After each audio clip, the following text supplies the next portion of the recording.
DC movies might be about superheroes striving to make the world a better place, but they're not all sunshine and daring rescue. A lot of characters, good and bad, don't survive. We're here to take a look at their last words before they meet their maker.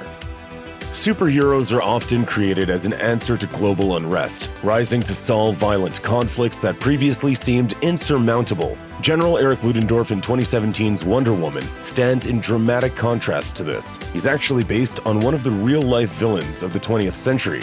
After contributing to significant German military victories in World War I, Ludendorff became a major factor in the Nazis' rise to power. He was a vocal proponent of the myth which blamed Germany's defeat on home front sabotaged by multiple groups, most prominently the Jewish population.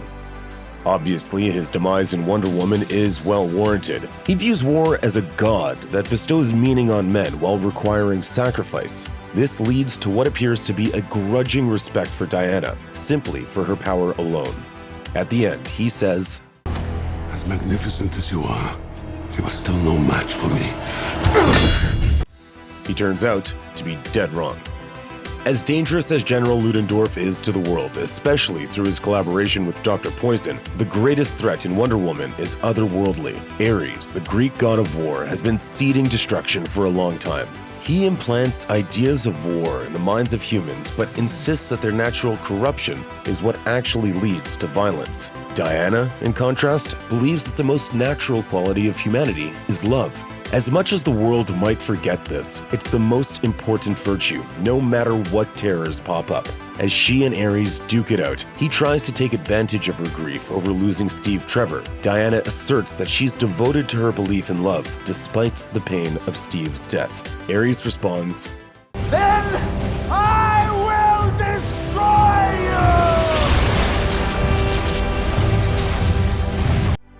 you!" These words are his last. Diana redirects his lightning back at him, just as she redirects grief into love. Steve Trevor's goodbye in Wonder Woman is heartbreaking, especially since he's the person who helps assure Diana that humans have goodness inside them. When Diana and Steve infiltrate a gala for German high command, she hopes to confront Ludendorff, who she believes is Ares. She's bewildered then when the general dies and the war rages on. Diana still has a lot to learn about human evil at this point, but also about human goodness. Steve gives her a lesson in virtue when he makes the ultimate sacrifice. When Diana attempts to stop him, he refuses. He originally tells her, "It has to be me. It has to be me. I could save today. You could save the world." He regrets that they don't have more time, and Diana interjects to ask what he's saying. All he has left to tell her is this: "I love you." One of the surest signs of goodness is the ability to see good in others. In his last words, Steve exhibits this quality. He knows what he has to do, because he knows Diana is the only one strong enough to save the world. In Man of Steel, Faora, Zod's loyal second-in-command, dies on the ship that crashes into the Black Zero prison craft. This collision opens a black hole that sucks Faora and the crew into the Phantom Zone. Faora actually doesn't speak in her final scene, and her final words in the film are a rather pedestrian few. Zod gives her command of the ship, and she says, "Faora, take command." "Yes, sir." Not long after, Faora tries to stop the last-ditch effort to counter Zod's plan. The hero of the day winds up being Colonel Hardy. As Hardy flies Kal-El's ship to Metropolis, Faora hijacks it. He realizes that the only way to stop Zod is to sacrifice himself. In the moments before their assumed demise, Hardy repeats the words she said to him in an earlier encounter. He echoes her and says, "A good death is its own reward." Going out the way they do probably isn't what she meant. Towards the end of Man of Steel, Zod threatens to destroy a family of innocents to show Superman how futile his desire to protect humanity truly is. As Zod's laser vision moves closer and closer to the family, he taunts the Man of Steel. Superman pleads with him to stop, and Zod responds, Never. With no other choice, Superman snaps his neck. When Zod dies in his arms, Superman breaks down and cries. Killing Zod doesn't exempt Superman from mourning. He mourns the enemy who ravaged both planets Kal-El has called home. The scene is pivotal in Superman's development. Having first-hand experience with how it feels to take a life, it's cemented in his mind that he will never do so again. There are two major deaths in Dawn of Justice, but no actual last words to speak about. Though he's a huge villain, Doomsday doesn't exactly have a final speech because, well, he doesn't really speak. But actions speak louder than words, and threatening to destroy Superman and the world as we know it is a pretty substantial action. So we'll count that as his final words. Superman ends this film in a coffin. Though considering that he comes back later, his last words here aren't actually his last words, but part of the significance of his final words in Dawn of Justice comes from who they're urgently spoken to. This tension is evident in what he thinks will be his last words, which are to Lois Lane. This is my world. No, Clark, don't. You are my world. Immensely powerful stuff, considering that he knows exactly what it's like to lose your whole world. Luckily for this world, he comes back. There are quite a few deaths in Suicide Squad, which is no surprise based on the movie's title. Monster T goes early when the crime boss visits the Joker's club and makes the mistake of ogling Harley Quinn. When the Joker calls his girlfriend over and begins taunting Monster T, the gangster quickly realizes that he's crossed a line. Wanting to avoid the Joker's jealousy, he says, I don't want no beef. But it's too late. The Joker abruptly shoots him in the head. Slipknot's last words are a similarly simple tragedy. Captain Boomerang claims that Amanda Waller is only playing mind games with them and that their heads won't actually explode if they try to escape. Slipknot asks Boomerang, How do you know this? Mind games or not, Slipknot gets the answer to his question. He doesn't survive his escape attempt. Finally, top Joker henchman Johnny Frost says some quintessential superhero flick last words before their helicopter explodes. Boss, we got a problem! He is, unfortunately, correct. Enchantress's last words in Suicide Squad reflect her strong connection to her sibling and their shared power and past. Initially, she asks for death, and she's about to have her wish granted. However, Rick Flag demands that she first bring June Moon, whose body the witch has used as a vessel, back to the human world. Rick doesn't give up hope of saving June. When he threatens to crush Enchantress's heart in his hands if she doesn't bring June back, Enchantress taunts him and says, She's not coming back. I'll crush this. Do you hear me? Go ahead. You don't have the balls. Remembering June's wish that he take down the sorceress at all costs, Flag proves Enchantress wrong and crumples her heart. He's delighted when the act also brings June back. Enchantress's last words are, however, a defiant final sentiment, a fitting end for a goddess who never stopped wanting to return to her throne. El Diablo is primed to offer the ultimate sacrifice because he's already done the emotional work of coming to terms with his accidental murder of his family. When Enchantress telepathically offers to fulfill the Suicide Squad's deepest desires, he alone is able to power through his longing for his wife and children. He's fully grieved already, so he can let them go. A powerhouse emotionally, physically, and supernaturally, El Diablo commits to a final battle to destroy Incubus. As the contest progresses and he lures Incubus into the trap set by the squad, he calls out to his team to finish the job. At this moment, he realizes that he has to go down in order to vanquish Incubus once and for all. Just before the two get blown up, El Diablo utters some pretty great last words. Get the chingaste away! For his own part, Incubus doesn't say much during the final battle. His last lines in the movie come much earlier as he seeks to restore power to his sister. DC pulls at our heartstrings in Aquaman when we see that Black Manta's origin story involves a heartbreaking goodbye between father and son. Aquaman confronts Jesse Kane, the father of the eventual Black Manta David Kane, as he attempts to hijack a submarine at sea.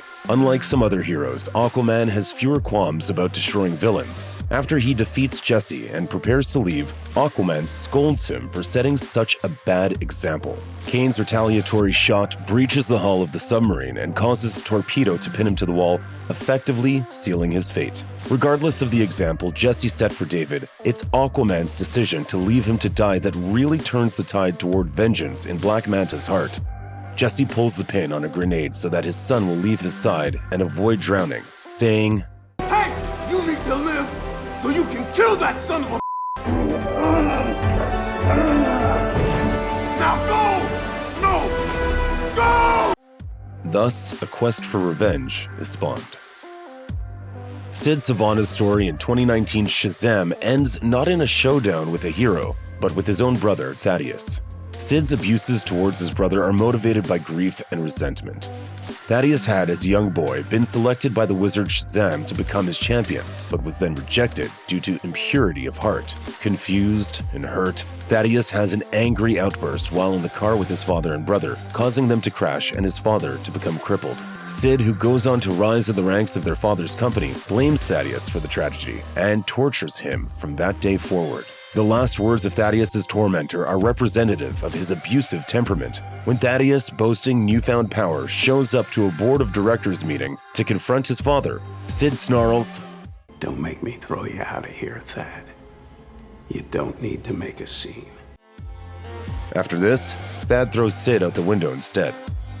In Birds of Prey, Huntress racks up a significant body count. Among her kills is Victor Zsasz, a serial killer and employee of Roman Sionis. Zsasz is paranoid and neurotic, working with Dinah Lance, aka Black Canary, at Roman's instruction, but never fully trusting her. Shortly before he dies, he lets loose on her after discovering that local thief Cassandra Kane has swallowed the coveted Burton diamond, saying that he knew Dinah couldn't be trusted and that Roman can only trust him. Dinah tells him he's just being paranoid. Yeah? Mm-hmm. Prove it to me. Rip open her little tummy. Yeah, that's not gonna happen. That's the last thing he says before Huntress shoots him, and Dinah and Harley finish the job. Girls gotta stick together. Black Mask serves as something of a second Joker to Harley Quinn. His patterns of intimidation and abuse to her and the women around her nearly break her. After engaging in a tense exchange with him as he lurks in the shadows, during which Harley realizes that Mr. J's figures are not her protectors, but her tormentors. She tries and fails to shoot Black Mask, hitting a decoy instead. He taunts her, insinuating that she doesn't stand a chance to defeat him. But Harley isn't the same Harley any longer. She's undergone major changes in the way she thinks about herself and what she deserves. Harley even tells Cassandra that she made her want to be a less terrible person, pretty much the opposite of the impact the Joker or Black Mask have ever had on her. Roman's reply? Ew. Not very iconic for final words, but a fitting summation of the condescension Harley faces. His final dismissal means nothing to the two young women, however, especially since Cassandra has planted a bomb on him. Harley kicks the villain off the bridge as the grenade detonates. Watchmen begins with Rorschach discovering a terrible truth, and he eventually dies doing the same thing. He tries to warn his fellow vigilantes in the interim, but they don't really take him seriously. Still, his quest to alert them displays his doggedness. This is in contrast to those around him. When an old compatriot ponders what happened to the good old days of working together, Rorschach dismisses him by calling him a quitter, something Rorschach could never do. His sense of duty and obsessive personality keep him on the streets, but they also alienate him from everyone he's ever called an ally or even a friend. His final surrender comes as a sacrifice in service of truth and his devotion to it. After he watches Ozymandias traumatize the world, he realizes the enormity of what's placed on him. He has information that could bring the world crumbling down. And just as in the beginning, he can't commit to keeping it quiet. And so he implores Dr. Manhattan to kill him. What are you waiting for? Do it. He shouts one more time, and Dr. Manhattan obliges, leaving nothing but a bloody patch in the snow. Though the live-action Batman films sustain plenty of casualties on the villain's side, most of them are minor characters. After all, Batman's no-kill rule is central to his identity and has deep roots in his violent origins. The Joker, as a result, rarely dies in any Batman-related media. Batman has reflected before on how he can't ever kill the Joker because he wants to so badly. He knows that if he gave into that impulse, he might not be able to pull back. The death of Jack Nicholson's Joker in 1989's Batman is, appropriately enough, preceded by these words. Sometimes I just kill myself! It's a demise of his own design. All Batman does is tether him to a gargoyle, and the Joker's attempted escape leads to his fatal fall. Batman keeps to his code, sort of. As we see in the next moment when he saves himself and Vicky Vale from plummeting to the ground, Batman has another grappling hook on him. Does that count in violating his rule? Time and again, Batman finds himself dangling from a deadly height, only for his enemies to meet their end at the bottom instead. Two-Face suffers this grisly fate in Batman Forever. It's a bit hard to tell if this was an accident. When Two-Face flips his coin at Batman's suggestion, the hero flusters the villain by tossing a bunch of decoy coins into the air. Not inherently a lethal strike, but considering that Two-Face was balancing on a metal beam at the time, what else did Bats expect to happen? As Two-Face prepares to shoot Batman and his crew, Batman reminds him that he should let the coin decide, since he's always of two minds about everything. Two-Face has an impressive response for him. Emotion's always the enemy of true justice. Thank you. You've always been a good friend. Some poignant last words to the man who sort of kind of kills him. But it's a pretty perfect line, considering that it's knowing Harvey Dent so well as a friend and foe that allows the Dark Knight to best him one last time. Bane appears to have every advantage against Batman in The Dark Knight Rises. His goal is to destroy Gotham and force Batman to watch, only allowing him the mercy of death once he's seen everything he loves go up in flames. But vengeful mass homicide is complicated. Eventually, it becomes inconvenient to keep Batman alive, even though the final stages haven't yet been executed. This change of plan is a small sacrifice for Bane, who doesn't seem overwhelmingly bothered when he tells Batman, "We both know that I have to kill you now. You'll just have to imagine the fire." But that never happens because he's shot in the chest by Selina Kyle operating the Batpod's cannon. The image of Gotham burning is a bitter threat to this film's Batman, who has watched his name burn for 8 years to keep Gotham standing. But Bats will weather the fires of the city's hatred forever, if it means that Gotham is safe from the flames. This strength is one that Bane can never match, and never completely kill. Ra's al Ghul's death in Batman Begins reflects Batman's ongoing internal struggle between good and evil. The villain was once Batman's savior and mentor. Without him, there would be no Batman at all. And yet, he's corrupt, and Batman has to make his peace with that, if he can. The two adversaries brawl on a runaway train transporting a microwave emitter that will be used against Gotham. Ra's holds the upper hand on his foe, but eventually Batman takes control. Ra's still taunts our hero when it looks like Batman is going to kill him and asks, "Have you finally learned to do what is necessary?" Batman replies that he wouldn't take Ra's life, but he also doesn't have to save him. In his last moments, Ra's realizes that Batman is indeed equipped to win against injustice like him. Batman is simply doing what Ra's taught him. He's devoting himself to an ideal. Batman's commitment to compassion is alien to Ra's. The League of Shadows is a bit more, let's just say, not compassionate when it comes to, well, everything. This devotion makes Bruce more than an ordinary man in a cape. As Ra's claims at the start of their throwdown, it makes him legendary. Though the main villains in Batman vs. Superman Dawn of Justice weren't human, there were certainly a couple of earthly adversaries who made things difficult for the good guys. For part of the film, two of the most vicious of these, African terrorist General Amajagh and Russian mercenary Anatoli Knyazev, were working together, and their last words have a similar ring to them. Though he didn't have as big of a role in this film, Knyazev is the alter ego of a DC Comics supervillain known as KG Beast. Fans are hoping that somehow or other, the character will get another chance in the DC cinematic universe that explores the breadth of his presence in the comics. Multiple people have pointed out that the original character is cybernetically enhanced, and that perhaps these modifications could have been a result of the explosion that, at least as far as Batman vs. Superman viewers know, killed him. Perhaps if his last words hadn't been so threatening, he might have lived. I'll kill her! Believe me, I'll do it! In his final moments, the warlord Amajagh attempts to put Superman in a bind by holding Lois Lane hostage. Take one step. You will see the inside of her head. Of course, Superman doesn't need to take any steps at all when he can fly at supersonic speeds. He rams Amajagh through the wall before he has a chance to fire the shot. While it certainly seems like General Amajagh meets his end at the Man of Steel's hands, director Zack Snyder left things ambiguous in a text posted on Reddit, which stated Amajagh was, quote, not dead, but not a problem either.